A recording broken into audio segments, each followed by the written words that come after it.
आप हेलो दोस्तों, class academy में आपका स्वागत है। और आज आपके लिए लेकर आए हैं दोस्तों फिजिक्स का कुछ इंपॉर्टेंट क्वेश्चन। और ऐसे ही दोस्तों मैं प्रतिदिन 2 वीडियो लेकर आता हूं, एक दिन के 12 बजे और एक रात के 12 बजे। दिन के 12 बजे जो आते हैं दोस्तों वो छत्तीसगढ़ का वीडियो रहते हैं, और रात के जो 12 बजे आते हैं दोस्तों वो विज्ञान का रहते हैं। यदि आप चाहते हो कि रोज़ मेरे दोनों वीडियो का अटेंड करें, मेरे चैनल पर जाके सब्सक्राइब कीजिए, बेल आइकन को क्लिक कीजिए दोस्तों। तो चलो शुरू करते हैं आज का हमारा पहला सवाल। आज का पहला सवाल जो है दोस्तों वो उसमें पूछा गया कि व्यक्ति अपने चश्मे के बिना पढ़ने में असमर्थ है, तो वह इंसान को आँख की कौन सी बीमारी है? मैं कहूँगा दोस्तों उसे हाइपरमेट्रोपिया है। क्या कहा गया है? यदि कोई व्यक्ति है जो चश्मे के बिना पेपर नहीं पढ़ सकते हैं, असमर्थ है, तो उस व्यक्ति को आँख की कौन सी बीमारी है? तो मैंने कहा उसे हाइपरमेट्रोपिया है। हाइपरमेट्रोपिया होता क्या है दोस्तों?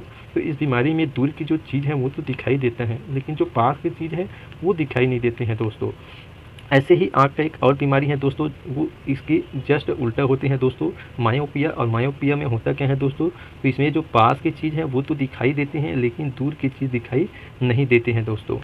कई बार एग्जाम में प्रश्न ऐसा भी आता है दोस्तों कि ये जो हाइपरमेट्रोपिया है, मायोपिया है, इन्हें दूर करने के लिए कौन सा लेंस का उपयोग किया जाता है? और हमेशा हम लोग यही गलती करते हैं दोस्तों, जहाँ उत्तर लेंस रहते हैं वहाँ अवतल, और अवतल की जगह उत्तर। तो जो हाइपरमेट्रोपिया होते हैं दोस्तों उन्हें दूर करने के लिए उत्तर लेंस का उपयोग किया जाता है, और मायोपिया है उन्हें दूर करने के लिए अवतल लेंस का उपयोग किया जाता है दोस्तों।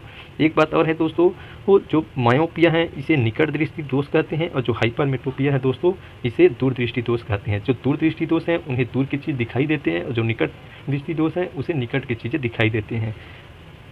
अगला प्रश्न है दोस्तों, एक उपग्रह से एक अंतरिक्ष यात्री द्वारा फेंका गया चम्मच खाली स्थान, तो सही उत्तर इसका आएगा दोस्तों उपग्रह की गति का पालन करेगा। इसमें प्रश्न में क्या कहा गया है? मान लीजिए कोई अंतरिक्ष यात्री है, वो किसी उपग्रह पर है, तो क्या करते हैं? किसी वस्तु को फेंकता है तो क्या करते हैं? वो उपग्रह की गति का पालन करेगा। जैसे कि कोई चंद्रमा पर कोई यात्री, अंतरिक्ष यात्री वहाँ कोई वस्तु को फेंकते हैं, तो वो चंद्रमा के गति का पालन करेगा, न कि पृथ्वी की गति का। तो ऐसे भी समझ सकते हैं दोस्तों उदाहरण लगाकर। हमारा तीसरा प्रश्न है दोस्तों, सामान्य प्रकार की द्विफोक्सी लेंस में ऊपरी और निचले भाग में क्रमशः होते हैं, क्या होते हैं दोस्तों? ऊपरी में उत्तर और निचली में अवतल लेंस होते हैं। प्रश्न में क्या कहा है कि जो सामान्य प्रकार की द्विफोक्सी लेंस होते हैं उसमें ऊपरी और निचली दो लेंस होते हैं। उसमें द्विफोकस तो ऊपरी और निचली दोनों में कौन सा होते हैं? तो ऊपर में जो होते हैं अवतल, और नीचे में उत्तर। एक डायग्राम बनाकर समझा देता हूँ दोस्तों। ये चश्मा हो गया, इसमें लेंस हैं, ये दो तरह से हैं, एक ऊपर है और एक निचली। तो ऊपरी वाला जो होते हैं दोस्तों उसमें अवतल लेंस होते हैं, ऊपर वाला में अवतल लेंस, और नीचे वाला में दोस्तों उत्तल लेंस होते हैं। नीचे वाला में उत्तल लेंस होते हैं। ये जो अवतल लेंस होते हैं दोस्तों ये दूर की चीज़ों को देखने के लिए होते हैं, उत्तल लेंस जो होते हैं फ्रेंड्स वो पास की चीज़ों को देखने के लिए होता है। तो ये द्विफोक्सी लेंस है दोस्तों, याद रखना। अगला प्रश्न है हमारा दोस्तों, निम्न में से किस प्रक्रिया में ऊर्जा का उत्सर्जन होता है? ऊर्जा का जो रिलीज होते हैं दोस्तों वो है श्वसन की क्रिया में। श्वसन की क्रिया एक ऐसा क्रिया है दोस्तों जिसमें ऊर्जा का उत्सर्जन होता है, ऊर्जा रिलीज होती है दोस्तों।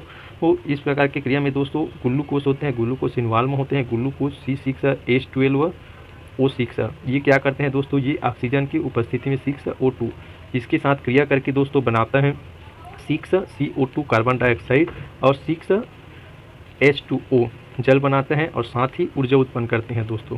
क्या बनते हैं? ऊर्जा। और ये जो ऊर्जा होते हैं दोस्तों ये ATP फार्मा में होते हैं। ATP फार्मा होते हैं, कई बार प्रश्न में ATP का फुल फार्मा भी पूछा गया है। तो ATP का फुल फार्मा होते हैं दोस्तों एडियोसाइन ट्राइफॉस्फेट। क्या कहा हूँ? एडियोसाइन ट्राइफॉस्फेट। तो आप देख सकते हो श्वसन जिसे रेस्पिरेशन भी कहते हैं, इसमें ऊर्जा का क्या होता है? उत्सर्जन होता है दोस्तों। जो ये क्या है? ये ग्लूकोज हैं, ये ऑक्सीजन के साथ क्रिया करते हैं, और ऑक्सीजन और ग्लूकोज आपस में क्रिया करके कार्बन डाइऑक्साइड, जल और साथ ही साथ ऊर्जा उत्पन्न करते हैं दोस्तों। ऐसे ही दोस्तों मैं प्रतिदिन वीडियो बनाकर लाता हूँ दोस्तों आपके लिए। आप मेरे चैनल पर जाके प्लेलिस्ट में जाके मेरी वीडियो को देख सकते हो दोस्तों।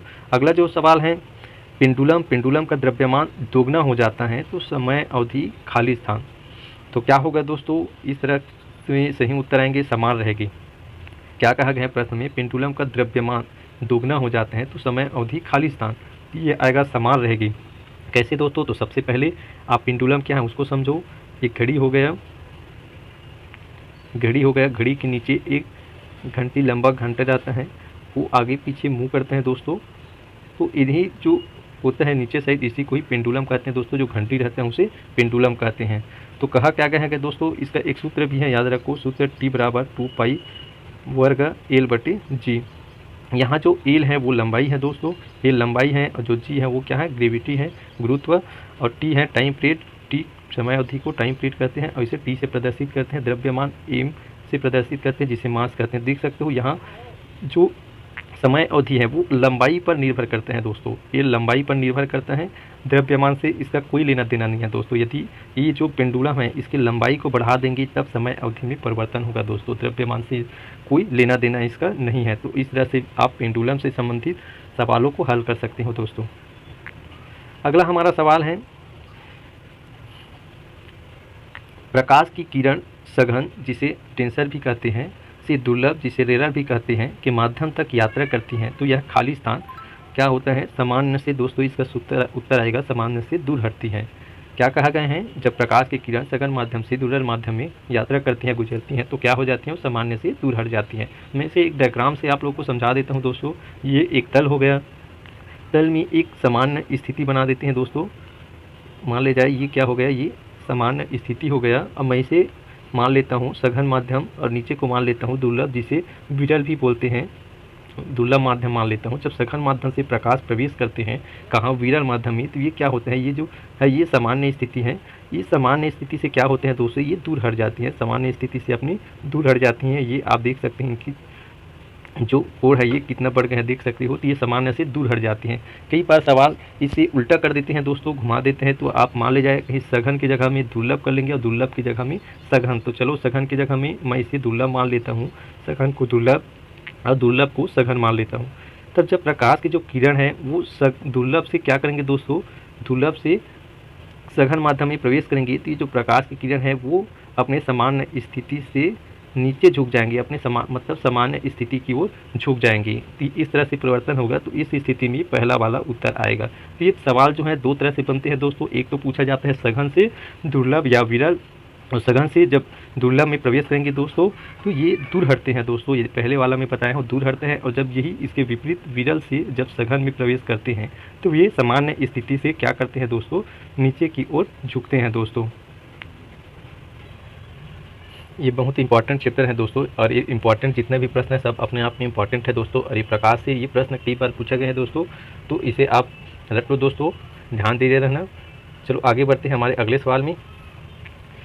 अगला प्रश्न है दोस्तों, जब किसी वस्तु को ऊंचाई पर ले जाया जाता है तो उसकी संभावित ऊर्जा को दोस्तों पोटेंशियल एनर्जी भी कहते हैं, तो खाली स्थान हो जाती है। तो इसका सही उत्तर आएगा दोस्तों बढ़ जाती है। जब हम प्रश्न में कहा गया है जब किसी वस्तु को ऊंचाई पर ले जाया जाता है तो उसकी संभावित ऊर्जा खाली स्थान होती है, तो क्या आया है उत्तर बढ़ जाती है। होता क्या है दोस्तों, जब किसी वस्तु को हम ऊंचाई पर ले जाते हैं तो क्या हो जाता है, उसका जो संभावित ऊर्जा है वो बढ़ जाती है। इसका एक सूत्र भी है दोस्तों, संभावित ऊर्जा को पोटेंशियल एनर्जी कहते हैं। PE बराबर पोटेंशियल एनर्जी बराबर mgh। पोटेंशियल एनर्जी में होता क्या है दोस्तों, जितनी ज़्यादा ऊंचाई को बढ़ाया जाता है उतनी ज़्यादा संभावित ऊर्जा जो है बढ़ती जाती है। आप जल या नदी पर जो बांध बनाया जाता है उन्हें देखे होंगे दोस्तों, हमेशा ऊंचाई पर बनाया जाता है। जितना ज़्यादा ऊंचाई होता है उसमें जितना ज़्यादा जल संग्रहित किया जाता है, तो जल का जो एनर्जी होता है दोस्तों उतना ही ज़्यादा बढ़ जाता है। तो ऊंचाई पर निर्भर करता है दोस्तों। अगला सवाल है, ऑप्टिकल सजावट और विज्ञापन के लिए डिस्चार्ज ट्यूब में किस गैस का उपयोग किया जाता है, तो इसमें दोस्तों नियॉन गैस का उपयोग किया जाता है। क्या कहा हूँ, ऑप्टिकल सजावट विज्ञापन के लिए डिस्चार्ज जो ट्यूब होते हैं उसमें किस गैस का उपयोग किया जाता है, तो उसमें उपयोग किया जाता है नियॉन गैस का। अगला सवाल है दोस्तों, जब प्रकाश एक माध्यम से दूसरे माध्यम में गुजरता है तो खाली स्थान भौतिक मात्रा क्या होती है, अपवर्तित रहते हैं। प्लस हमें ध्यान देना दोस्तों, शब्द को अपरिवर्तित रहते हैं करके बोल रहे हैं। तो अपवर्तित जो रहते हैं वो है दोस्तों आवृत्ति, जिसे फ्रीक्वेंसी भी कहते हैं। जब होता क्या है दोस्तों, जब प्रकाश एक माध्यम से दूसरे माध्यम में जब प्रवेश करते हैं तब होता क्या है, जो तरंगदैर्घ्य है वो बदल जाते हैं, वेग बदल जाते हैं, लेकिन फ्रीक्वेंसी कभी भी नहीं बदलती दोस्तों, आवृत्ति कभी भी नहीं बदलती है, हमेशा बना रहते हैं दोस्तों। तो याद रखना वो है आवृत्ति, बाकी सब बदल जाते हैं। अगला सवाल है दोस्तों, किस वैज्ञानिक ने कहा था कि प्रत्येक ग्रह सूर्य से चारों ओर एक वृत्ताकार कक्षा में परिक्रमा करता है तथा सूर्य कक्षा के एक फोकस बिंदु पर होता है। ऐसा कहा था दोस्तों केपलर ने। केपलर एक ऐसा वैज्ञानिक है दोस्तों जिसने कहा था प्रत्येक ग्रह सूर्य के चारों ओर एक वृत्ताकार कक्षा में परिक्रमा करता है तथा सूर्य कक्षा के एक फोकस बिंदु पर होता है। ऐसा कहने वाला पहला व्यक्ति दोस्तों केपलर थे। तो दोस्तों ये था मेरा 10 सवाल जो बहुत इंपॉर्टेंट है आपके हर एग्जाम के लिए। यहाँ से बहुत प्रश्न बनते हैं दोस्तों, तो मैं सोचा कि प्रश्न बताऊं और आप लोगों को बहुत ही सरल और आसान भाषा में समझाऊं दोस्तों। तो आप ऐसे ही प्यार बनाए रखें और मेरी वीडियो को जाकर दोस्तों सब्सक्राइब करें। मैं ऐसे ही और वीडियो बना के लाऊंगा दोस्तों। बस आज के लिए इतना ही, फिर नेक्स्ट डे मिलेंगे दोस्तों।